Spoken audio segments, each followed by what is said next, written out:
Hello Nigerians, we have a breaking news, and this is very serious. As I speak to you right now, the countdown to 2027 has officially begun, and something happened in Abuja that has already set tongues wagging from Sokoto to Port Harcourt. I need you to stay with me from the beginning to the very end of this report, because there are layers to this story, and if you leave now, you will miss the details that show you exactly where this country is heading. This story concerns President Bola Tinubu, the opposition candidates who want his job, and a peace accord that was supposed to set the tone for how we conduct ourselves in the next few months. And it is landing at a moment when Nigerians are already stretched thin by hardship, by insecurity, and by anxiety about what another election season will bring. Before I go further, please make sure you hit that subscribe button and click the like button too, so that this channel can continue to reach you anytime something like this breaks. We do not do propaganda here, we simply bring you the facts, one by one. Now, let us go back to the news. Here is what is documented, what is on record, what nobody can dispute.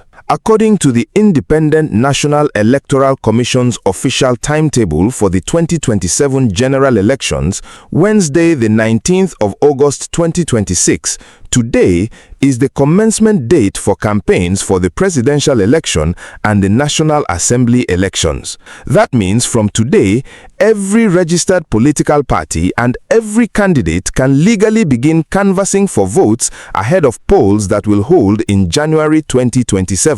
This is not speculation. This is the INEC calendar, published and binding. President Bola Tinubu of the All Progressives Congress is seeking a second term in office.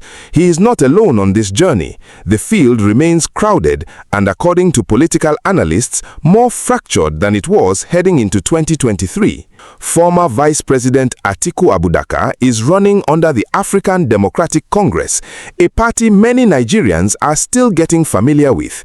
Peter Obi is flying the flag of the Nigeria Democratic Congress. Omoyele Sowore remains on the ballot for the African Action Congress, and Adewole Adebayo is representing the Social Democratic Party once again. Analysts who have been tracking Nigerian politics for decades are already saying this could be one of the most contested elections since 1999, when we returned to democratic rule. And at the center of it all, the economy, the cost of living, and insecurity, the same three issues that have dogged this administration since day one. Now let us go back one day to Tuesday, the 18th of August 2026, the eve of this campaign season, because what happened that day is exactly why Nigerians are talking. At the Bola Tinubu International Conference Center in Abuja, political parties and presidential candidates gathered to sign what is called the First National Peace Accord. This ceremony was organized by the National Peace Committee, a body chaired by former Head of State General Abdulsalami Abubakar. According to the committee, since 2015, it has facilitated about 30 peace accords in this country, 5 of them at the national level ahead of the 2015, 2019, and 2023 general elections, and 25 at the sub-national level covering state and off-cycle elections. The purpose of this accord is simple on paper. It commits political actors to peaceful conduct, to issue-based campaigning, and to rejecting any behavior that could disrupt the electoral process or provoke violence before, during, or after the vote. General Abdulsalami, represented at the event by committee member Martin Agwai, charged political parties, candidates, and their spokespersons to campaign based on issues that matter to ordinary Nigerians, not sentiment, not ethnicity, not religion.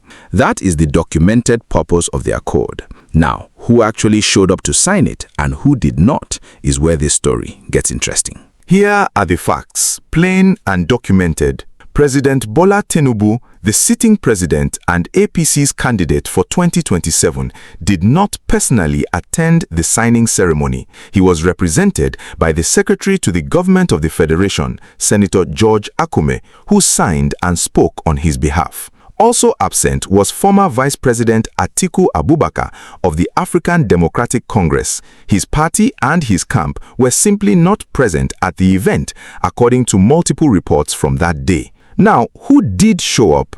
Peter Obi of the Nigerian Democratic Congress was there in person. Omoyele Sowore of the African Action Congress attended. Adewole Adebayo of the Social Democratic Party signed the accord himself. Governorship and National Assembly candidates from various parties were also present, alongside the chairman of INEC, Professor Joash Amupitan, who used the occasion to warn about what he described as an alarming resurgence of hate speech and toxic polarization as this country heads into the 2027 election cycle. So, think about that for a moment. Two of the 3 or 4 heaviest political weights in this race, the sitting president and a former vice president who has run for this office multiple times, were both physically absent from a ceremony designed to set the tone of peace for the entire campaign season. That is not an allegation, that is not somebody's opinion, that is documented fact, confirmed across multiple news reports from Abuja that day. Now, let's be fair, because that is what proper journalism demands. We give both sides their full voice. Speaking on President Tinubu's behalf, SGF George Akume did not dismiss the peace accord. In fact, he pledged in the president's name a rejection of violence, hate speech, and what he specifically called AI-driven misinformation during the 2027 campaign season. A sign that even the government recognizes the new terrain this election will be fought on, where fake videos and manipulated content can spread faster than truth itself.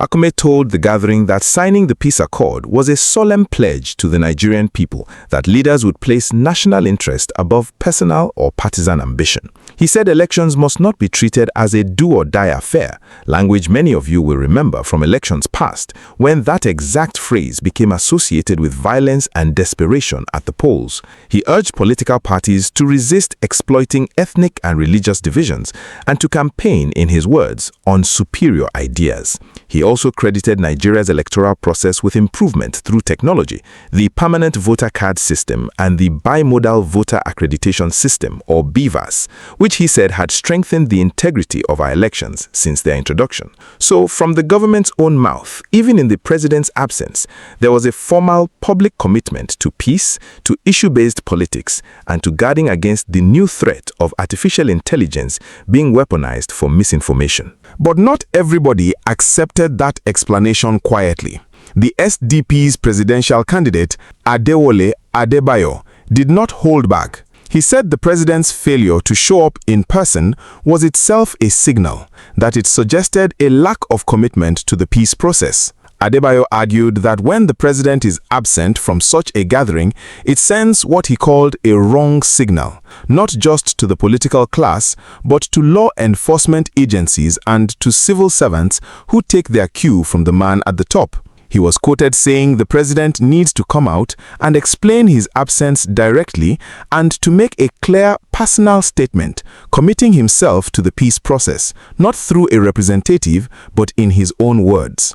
Adebayo pushed the point further, insisting that there is no greater symbol of state importance than a sitting president showing physically that democracy and the continuity of the state matter to him. Now, here is where we must separate fact from interpretation for you, our viewers. It is a documented fact that President Tinubu was absent and represented by Akume. It is Adebayo's interpretation, his political opinion, that this absence reflects a lack of commitment to peace. Those are two very different things, and a good journalist must never blur that line for you. Omoyele Sowore, never a man known for diplomatic language, went even further than Adebayo. He described the entire peace accord exercise as, in his words, a ritual, suggesting that these signings have become ceremonial gestures without real teeth or consequence when violated. Sowore called for actual sanctions against anybody who breaches the terms of the agreement, arguing that without punishment, a peace accord is just paper and photographs. When pressed on what form such sanctions should take, he put the responsibility back on the Nigerian voter, saying plainly that the real punishment should come from citizens simply refusing to vote for violators at the ballot box. Peter Obi, for his part, took a more measured tone, but his message carried the same underlying concern. He called for credible, violence-free elections, and he urged Nigerians directly to reject any candidate or party that breaches the terms of this agreement once campaigns are in full swing. Now, notice something here. None of these opposition figures who attended are accusing the president of planning violence. Their criticism is narrower and more specific than that. It is about optics, about symbolism, about what a president's physical presence or absence communicates to a nervous electorate. That distinction matters, and it is one we owe you as viewers trying to make sense of this moment. Now, why does an absence like this land so heavily right now? You have to understand the atmosphere this campaign is beginning in.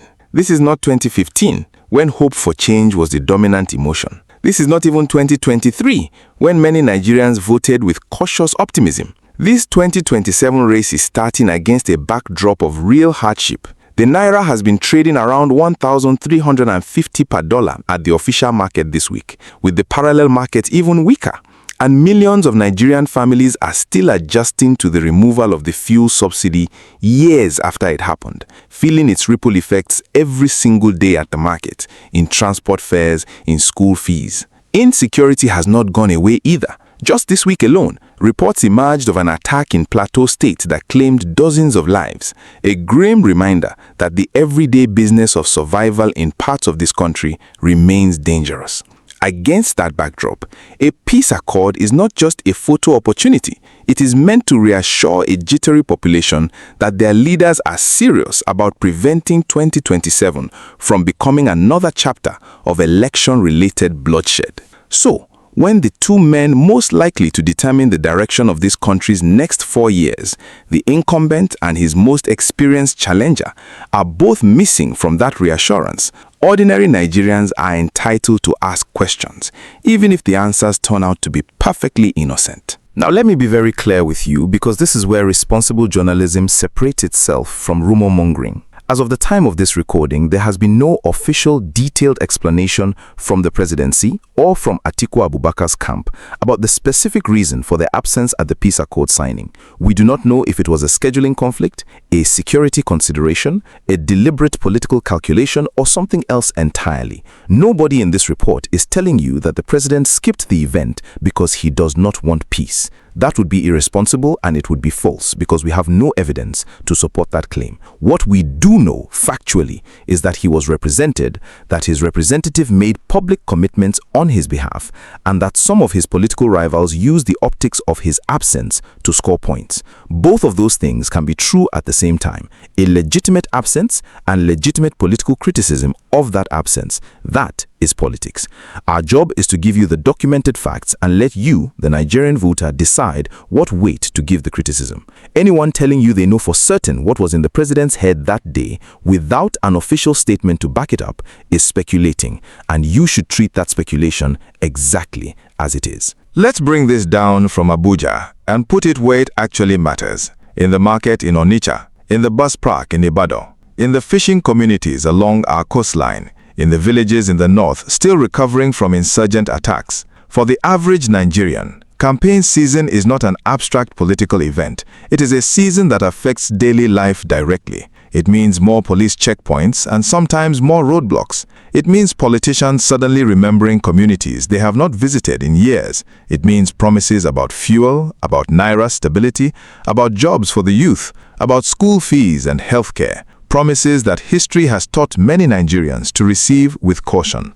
But it also means something more serious this time around. The peace accord process exists precisely because previous election cycles in this country have seen political violence, thuggery, and intimidation that cost real lives and displeased real families. Whether or not our leaders show up in person to sign a document, the actual behavior of their supporters, their party agents, and their foot soldiers on the ground over the next several months will determine whether ordinary Nigerians can go about their business safely, or whether we are heading toward the kind of tension that has scarred previous elections. This is why a symbolic gesture like a peace accord signing carries more weight than its paper suggests, because for the everyday Nigerian, peace is not a talking point, it is survival. Political analysts across the board agree on one thing heading into this campaign: the economy will be the single biggest battlefield of the 2027 race. President Tinubu is seeking a second term while still carrying the political weight of decisions made early in his first term, decisions his supporters describe as necessary and painful medicine, and his critics describe as poorly managed shock therapy that has pushed millions of Nigerians deeper into hardship. Whichever way you look at it, the cost of living remains the #1 conversation in Nigerian households today, from the price of a bag of rice to transport fares to the Naira's exchange rate against the dollar, which this week sat around 1,350 at the official market and considerably weaker on the streets. Every opposition candidate, Atiku, Obi, Sowore, and Adebayo, is expected to build their campaign message around this economic pain, arguing that they can manage it better. The president's camp, meanwhile, is expected to argue that the reforms of the past 3 years, however painful, were necessary to stabilize an economy that was heading toward collapse, and that the fruits of those reforms are beginning to show. Both arguments will be shouted from campaign platforms across this country in the coming months, and Nigerian voters will have to weigh the pain they have already felt against the promises of what is still to come. Beyond the economy, insecurity remains the second major front of this campaign, and it is not going away quietly. From banditry in the northwest to the lingering threat of insurgency in parts of the northeast to farmer-herder clashes in states like Plateau that have claimed lives even this week, security will be a defining issue for whoever wins in January 2027. And there is a newer threat that INEC's own chairman flagged directly at the peace accord signing: the resurgence of hate speech and what officials are now openly calling AI-driven misinformation.